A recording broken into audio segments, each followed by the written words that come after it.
Você pode estar cometendo 3 erros investindo em cestas de ações, mais conhecidos como ETFs. Eu vou mostrar para vocês quais são esses erros, como evitar esses erros também para que você tenha uma rentabilidade cada vez maior nos seus investimentos. Eu me chamo Michel Ravaneda, sou analista financeiro, engenheiro, sou diplomado pela Sociedade Francesa de Analistas Financeiros e aqui eu compartilho no Renda Gringa tudo o que você precisa para multiplicar seu patrimônio em moeda forte. Se você já conhece o canal, pode deixar seu like. Se você não conhece ainda, dá um like lá no fim do vídeo, quando você já tiver aprendido alguma coisa. Bom, hoje eu vou falar de 3 variáveis que vocês têm que prestar atenção quando vocês investem em ETFs, cestas de ações. O que é isso, Michel?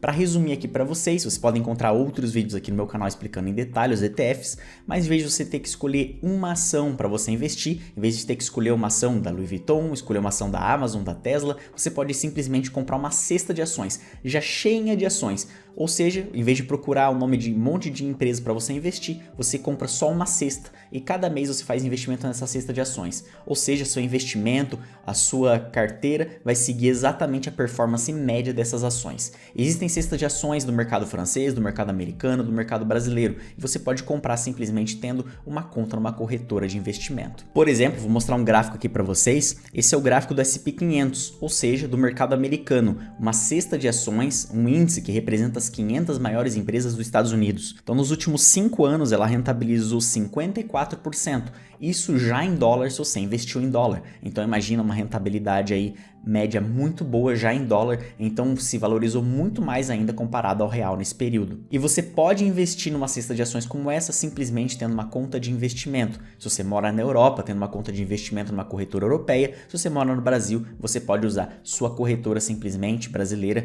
para achar esse tipo de ETF também. Vamos começar com a primeira coisa que vocês devem prestar atenção quando vocês investem em cesta de ações. É o tracking error. Ou seja, é a diferença entre esse índice teórico e o que a sua carteira realmente rentabiliza. Vou mostrar para vocês aqui agora para vocês entenderem melhor. Olhem só esse gráfico. Esse gráfico aqui ele representa um ETF Índia, ou seja, uma cesta de ações que investe em alguma das empresas mais importantes da Índia. Aqui a gente tem que nos últimos 5 anos, o Benchmark Index, ou seja, essa cesta teórica que representa o mercado, rentabilizou 57,56%. Já o ETF, quem comprou a cesta de ações realmente, quem está investindo, rentabilizou 45%. Michael, mas se eu estou investindo numa cesta de ações que representa um índice, eu não deveria ter exatamente a mesma rentabilidade? A resposta é sim. Mas justamente a gente está analisando esse erro que se chama tracking error, essa diferença entre a teoria e a prática. Eu vou explicar para vocês como que isso é causado e como evitar. Antes disso, vou mostrar uma outra imagem para vocês. É ainda uma análise desse índice indiano, mas agora num período de 10 anos. Veja que no período de 10 anos, o índice teórico fez 148% de rentabilidade, enquanto o ETF, a parte prática, fez 113%. Uma diferença entre os dois ali de 35% no acumulado, ou seja, uma diferença que é importante no longo prazo. Falando em termos financeiros, seria a mesma coisa que investir 100 mil reais e no caso teórico ter 248 mil, mas na verdade quando você investiu você terminou com 213, uma diferença de 35 mil reais ou 35 mil dólares. Mas analisando um outro ETF, um ETF que a gente chama de ETF Mundo, que vai ter um pouco de cada empresa do mundo inteiro dentro desse ETF, num período de 10 anos, o índice teórico, então o índice de referência fez 176% de rentabilidade e quem investiu na vida real, na prática, rentabilizou 174%. Ou seja, aqui uma diferença muito pequena de menos de 2%. Isso aqui seria o ideal, vocês comprarem cestas de ações que vão exatamente ter essa diferença mínima entre o índice de referência e a sua carteira. Então vocês já aprenderam o que é o tracking error. É uma diferença entre o índice teórico e a cesta de ações que você está comprando. Isso é o tracking error. E como evitar isso? Vocês podem evitar isso simplesmente analisando o histórico desse ETF. Se a diferença num período de 5 anos é maior que 3%, vocês devem evitar esse ETF. E se a diferença é de mais de 10% em um período de 10 anos, você também deve evitar esse tipo de ETF. Geralmente essa diferença ocorre em mercados que são menos negociados no país onde você está comprando. Por exemplo, esse ETF Índia que eu estou mostrando para vocês é um ETF disponível na França. Então os franceses, para investirem na Índia, vai ser um mercado onde vai ter pouco interesse, vai ter pouco volume de negociação. Então pode ter essa diferença entre a prática e a teoria. Já investindo num ETF Mundo, pouco importa se seja na França, no Brasil ou nos Estados Unidos, é um tipo de ETF, é um tipo de cesta de ação que é muito atraída. Muitos investidores gostam de fazer esse tipo de investimento porque ele é muito bem diversificado, investe no mundo inteiro. Enfim, Quando você investe numa cesta de ações onde todo mundo é interessado, tem um grande histórico de volume de negociação, essa diferença entre o índice e o ETF diminui bastante. Então a dica que fica aqui para vocês é olhar esse histórico. Basta digitar no Google o nome do ETF e olhar o gráfico de rentabilidade, comparando então, como eu mostrei para vocês aqui, um gráfico com as duas curvas, o índice de referência e o ETF. Vocês entrando no site de cada empresa que cria ETF, vocês vão achar esse gráfico disponível para vocês. Inclusive na descrição desse vídeo eu vou deixar o link do site francês que faz cestas de ações e vocês vão poder encontrar esse gráfico. E por que esse erro é causado? Imagine agora uma empresa que ela vai criar uma cesta de ações, certo? Eles têm que comprar e vender essas ações igualzinho o que está acontecendo no mercado, porque a sua cesta deve fazer exatamente como um índice teórico. Então imagine um dia de negociação das 500 maiores empresas dos Estados Unidos. Algumas vão receber um volume de investimento de milhões, outras vão ser vendidas por um fundo de investimento. Então essa diferença de tempo entre o que acontece na bolsa de valores e o que a empresa que criou essa cesta vai fazer com ela, diminuindo o peso de uma ação e aumentando de outra, por exemplo, existe uma diferença de tempo aí. Existe uma diferença de volume de negociação também. Então o que acontece na teoria não é exatamente o que acontece na prática, justamente por essa diferença de tempo e volume de negociação. Existem também regras impostas pelo governo americano, onde, por exemplo, uma ação dentro de uma cesta de ações não pode pesar mais que 25%. Mas existem alguns países onde certas ações podem pesar mais de 25%. Logo, essa regra impede de seguir na prática o que está acontecendo com o índice de referência. Então, sempre preste atenção na diferença entre a rentabilidade do índice e a rentabilidade do ETF. Agora a gente vai analisar a segunda variável que vocês devem prestar atenção para não cometer erros. É o risco de fechamento. Ou seja, você investe em um ETF, uma cesta de ações, e de um dia para o outro você recebe um e-mail falando que esse ETF simplesmente não vai mais existir. Eles vão te reembolsar o dinheiro já investido e você deve achar uma outra cesta de ações. Isso pode acontecer. Vou mostrar um gráfico aqui para vocês agora que mostra a quantidade de ETFs criados por ano nos últimos anos e o número de ETFs fechados. Vejam que a média atual ali em 2017 era de em torno de 250 ETFs criados por ano, ou seja, 250 cestas de ações que você pode escolher para investir, mas ao mesmo tempo se fechavam ali em torno de 110, 120 ETFs por ano são fechados. E aqui eu vou mostrar para vocês um texto, eu vou fazer uma tradução rápida para vocês. Esse daqui é o site Amundi, que é uma empresa que cria cesta de ações, e aqui eles estão dizendo que eles vão fechar duas cestas de ações, o Amundi ETF Eurostoxx e o Amundi MSCI Europe DR, ou seja, dois fundos que investem no mercado europeu, eles decidiram simplesmente de fechar. E embaixo está escrito, concretamente isso significa que vocês serão reembolsados desse dinheiro feito no investimento e logo vocês não vão perder nada. Mas imagine, você fez investimento durante anos em uma cesta de ações, do dia para a noite eles decidem fechar e te devolver todo esse dinheiro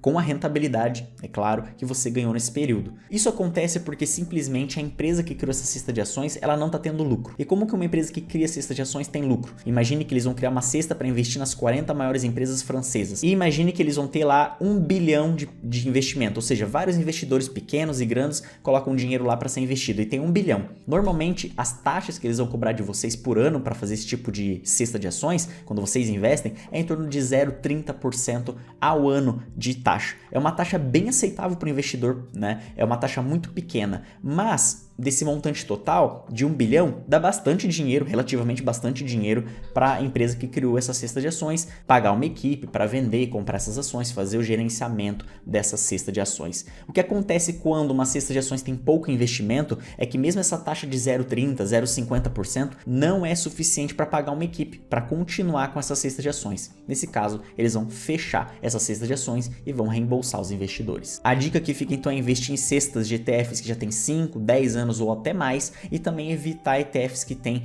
pouco investimento no volume total. Dá uma preferência para aqueles que têm mais de 200 milhões investidos. O terceiro risco que eu vou falar com vocês hoje é o risco de composição, ou seja, qual é a diversificação que tem dentro de um ETF. Quando eu digo para vocês que uma cesta de ações vai investir nas 500 maiores empresas dos Estados Unidos, isso fica muito claro na cabeça da gente o que significa. Se eu for investir nas 40 maiores empresas da França, ou seja, no CAC 40, eu sei também qual é o tipo de investimento. Ele vai escolher as 40 maiores empresas do mercado francês. Agora, se eu desejo investir, por exemplo, no setor industrial, quais são as indústrias que serão escolhidas? De que país? Se uma empresa americana, BlackRock, decide fazer uma cesta de ações, vocês concordam comigo que ela pode fazer uma cesta de ações industriais diferente de uma empresa francesa como a Amundi, que vai escolher também empresas industriais do mundo inteiro? Elas podem ser não coincidentes, e isso é o risco de composição, você investir em uma cesta de ação sem você conhecer quem são as 10 principais empresas dessa cesta de ações. Aqui eu vou mostrar para vocês dois ETFs, os dois ETFs investem no setor de água. O que é investir na água? São empresas que vão fazer o tratamento, a distribuição ou vão simplesmente criar produtos para água, ou seja, encanamento, vão criar garrafas de água ou vão usar água no processo de fabricação de um outro produto. Então são cestas de ações que dentro delas vão ter empresas que trabalham seja a água como produto ou como meio de produção. Existem cestas desse setor justamente porque o mercado acredita muito que tudo que está ligado com a água vai se valorizar no longo prazo. Veja aqui que o Invesco Global Water ele rentabilizou 34% nos últimos 5 anos, já em dólar,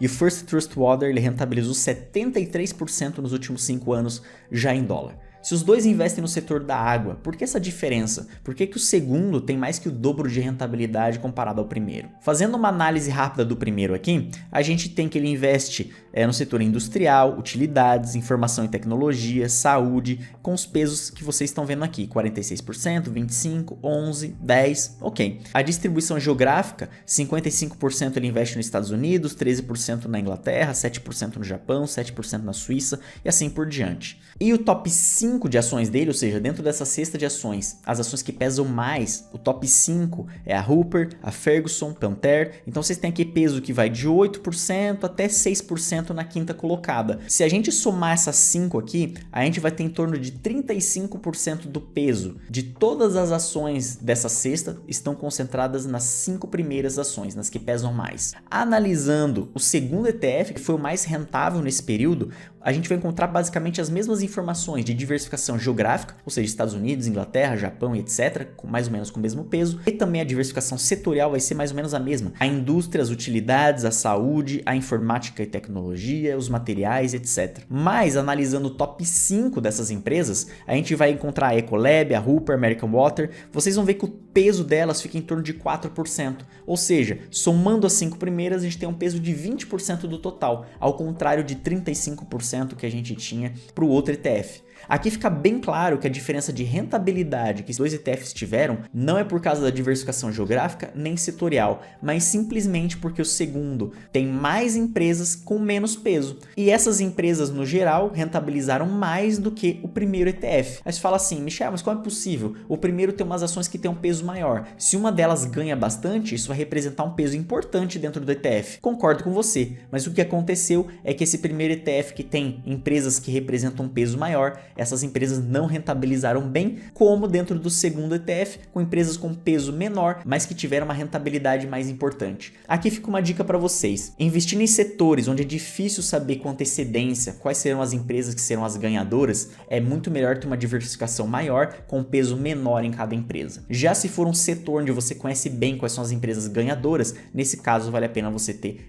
peso maior nas empresas mais conhecidas. A dica importante aqui desse risco de composição é que você deve conhecer bem quais são as 10 maiores empresas dessa cesta de ações. Não precisa saber analisar elas profundamente, os dados financeiros, mas conhecer quem são essas empresas, o que elas fazem e qual o peso que elas têm dentro dessa cesta de ações. Afinal, é o dinheiro de vocês, o dinheiro do trabalho de vocês que está indo como investimento para essas empresas. Se você quer aprender como ter renda passiva em moeda forte, como investir em cestas de ações de maneira passiva, onde você não vai gastar mais que 10 a 15 minutos por mês para fazer os investimentos já em dólar ou em euro, eu tenho um programa completo que se chama Renda Gringa. Você vai encontrar o link aqui na descrição do vídeo. Agora a gente vai fazer a conclusão desse vídeo aqui. Quais são os erros, o que vocês devem prestar atenção e o que vocês devem evitar para não diminuir a rentabilidade de longo prazo dos seus investimentos. Primeiro que a gente viu foi o tracking error, ou seja, essa diferença entre a cesta de ação teórica e a cesta de ação que você vai comprar na prática. Sempre tente comprar ETFs com histórico de 5 anos ou mais, onde você já possa analisar esse dado. Um ETF com 5 anos, os últimos 5 anos, a diferença entre a teoria e a prática não deve passar de 3%. No período de 10 anos, não deve passar mais do que 10% essa diferença. O segundo que a gente viu aqui foi o risco de fechamento. Então evitem ETFs muito novos ou que tem pouco dinheiro investido. Invista seu dinheiro em ETFs mais clássicos que estão aí no mercado a mais longo prazo. E o terceiro é o risco de composição. Conheça quais são as principais empresas dos ETFs, das cestas de ações que vocês estão comprando. Isso faz totalmente a diferença de rentabilidade, sobretudo se o ETF for de nicho, for de um setor específico. Se for um ETF abrangente de um certo país, que representa as 40 maiores empresas de um país, as 500 maiores empresas de outro país, você não tem como que se preocupar. Afinal, você está investindo basicamente naquele país. Mas se você escolher um setor específico, preste atenção. Não me segue ainda lá no Instagram? Renda.gringa lá no Instagram, deixe a sua pergunta ou me mande sua mensagem no direct. E se você mora fora do Brasil e quer investir em moeda forte, ou se você mora no Brasil e quer diversificar seus investimentos em moeda forte também. Eu espero vocês no próximo vídeo. Até mais!